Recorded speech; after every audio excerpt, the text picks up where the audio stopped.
നമ്മൾക്ക് പനി വരുമ്പോൾ തണുപ്പ് അനുഭവപ്പെടാറില്ലേ? എന്നാൽ ശരീര താപനില കൂടുകയും ചെയ്യും.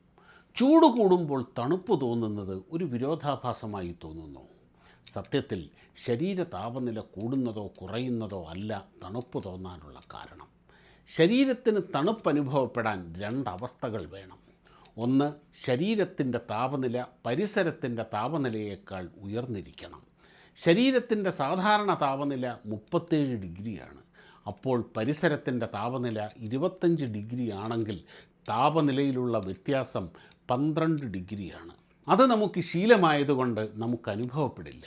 എന്നാൽ ഈ വ്യത്യാസം വളരെ കൂടിയാൽ, ഉദാഹരണത്തിന് 17-15 ഡിഗ്രിയൊക്കെ ആയാൽ വലിയ തോതിൽ ചൂട് ശരീരത്തിൽ നിന്ന് ചോർന്നു പോകും.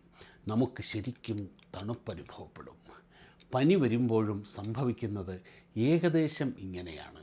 ശരീര താപനില പരിസര താപനിലയേക്കാൾ ഉയരുമ്പോഴും ഇപ്പറഞ്ഞതുപോലെ ടെമ്പറേച്ചർ വ്യത്യാസം ഉണ്ടാവുകയും നമുക്ക് തണുപ്പ് അനുഭവപ്പെടുകയും ചെയ്യുന്നു. ഇതുപോലുള്ള വീഡിയോകൾക്ക് ഫോളോ ചെയ്യുക.